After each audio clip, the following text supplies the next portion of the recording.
Welcome to JS academy. ఈరోజు మనం వచ్చేసి Pahalgam attack and operation Sindoor పైన కొన్ని జీకే క్వశ్చన్స్ తెలుసుకోవడం జరుగుతుంది. ఫస్ట్ క్వశ్చన్ వచ్చేసి క్వశ్చన్ నెంబర్ 1. 2025 పహల్గామ్ ఉగ్రదాడి పహల్గామ్లోని బైసరన్ లోయలో జరిగింది. బైసరన్ లోయ ప్రాంతం జమ్మూ కాశ్మీర్లోని ఏ జిల్లాలో కలదు?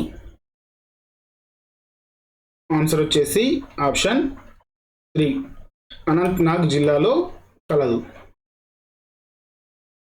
Question number 2. జమ్మూ కాశ్మీర్లోని జిల్లాల సంఖ్య ఎంత? ఆన్సర్ వచ్చేసి ఆప్షన్ 2 మొత్తం 20 జిల్లాలు కలవు. Question number 3.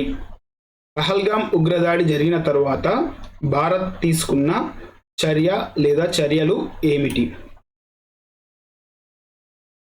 ఆన్సర్ వచ్చేసి ఆప్షన్ 4 పైవన్నీ అంటే పాకిస్తాన్ దౌత్యవేత్తలను బహిష్కరించడం, పాకిస్తాన్కు సంబంధించిన వీసా సేవలను నిలిపివేయడం మరియు సరిహద్దులను మూసివేయడం.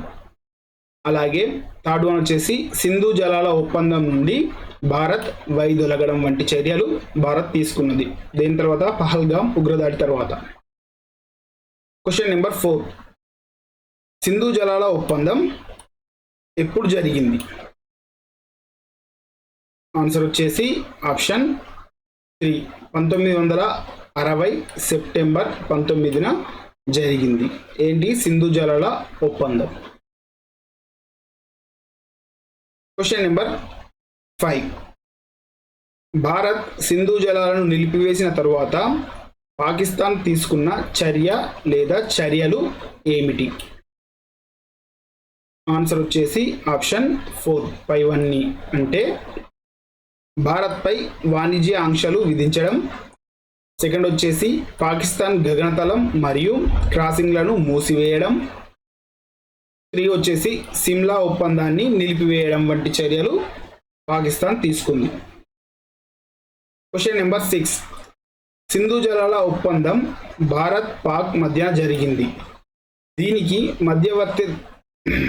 మధ్యవర్తిత్వం వహించినది ఎవరు? ఆన్సర్ వచ్చేసి ఆప్షన్ 2 ప్రపంచ బ్యాంక్. సింధు జలాల ఒప్పందానికి భారత్ మరియు పాక్కు మధ్యవర్తిత్వంగా ప్రపంచ బ్యాంక్ ఉంది. Question number 7. సింధు జలాల ఒప్పంద సమయంలో భారత ప్రధాని మరియు పాకిస్తాన్ అధ్యక్షులుగా ఎవరు ఉన్నారు? ఆన్సర్ వచ్చేసి ఆప్షన్ 4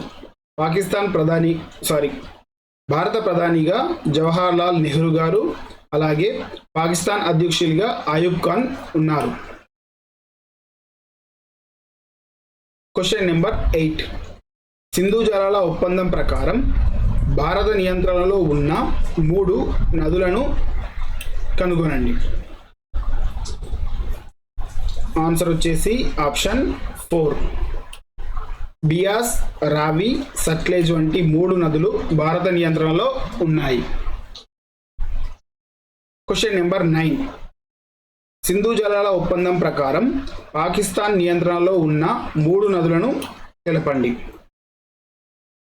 ఆన్సర్ వచ్చేసి ఆప్షన్ 4 సింధు, చీనాబ్, జీలం వంటి 3 నదులు పాకిస్తాన్ నియంత్రణలో ఉన్నాయి. Question number 10. సింధు జలాల ఒప్పందం ప్రకారం భారత్ పాక్ సింధు జలాలను ఏ నిష్పత్తిలో పంచుకోవడం జరుగుతుంది? ఆన్సర్ వచ్చేసి ఆప్షన్ 2 20:80 నిష్పత్తిలో పంచుకోవడం జరుగుతుంది. అంటే భారత్కు 20%, పాకిస్తాన్కు 80% సింధు జలాల వాటాను పంచడం జరిగింది. Question number 11. సింధు నది పొడవు ఎంత? ఆన్సర్ వచ్చేసి ఆప్షన్ 3 3180 కిలోమీటర్లు. Question number 12. సింధు నది పాకిస్తాన్లోని కరాచీ సమీపంలో ఏ సముద్రంలో కలుస్తుంది? ఆన్సర్ వచ్చేసి ఆప్షన్ 1 అరేబియా సముద్రంలో కలుస్తుంది. Question number 13. సింధు దాని ఉపనదులపై పాకిస్తాన్ ప్రభుత్వం నిర్మించిన ఆనకట్ట ఏది? ఏదో ఒక ఉపనది పైన నిర్మించారు. ఆన్సర్ వచ్చేసి ఆప్షన్ 1 మంగళ ఆనకట్ట, పాకిస్తాన్ నిర్మించిన ఆనకట్ట. Question number 14. సింధు దాని ఉపనదుల పైన సట్లెజ్ నది పైన భారత్ పంజాబ్లో నిర్మించిన ఆనకట్ట ఏది? ఆన్సర్ వచ్చేసి ఆప్షన్ 2 బాక్రా నంగల్ ఆనకట్ట.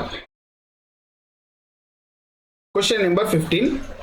సింధు దాని ఉపనదుల పరివాహక ప్రాంతంలో ఎక్కువగా పండే పంటలు ఏవి? ఆన్సర్ వచ్చేసి ఆప్షన్ 4 చెరుకు, గోధుమలు, రాగులు. Question number 16. ప్రపంచంలో సింధు నది ఎన్నవ అతిపెద్ద నది? ఆన్సర్ వచ్చేసి ఆప్షన్ 3 21వ అతిపెద్ద నది. Thank you for watching. Wait for second video on Pahalgam attack Operation Sindhu.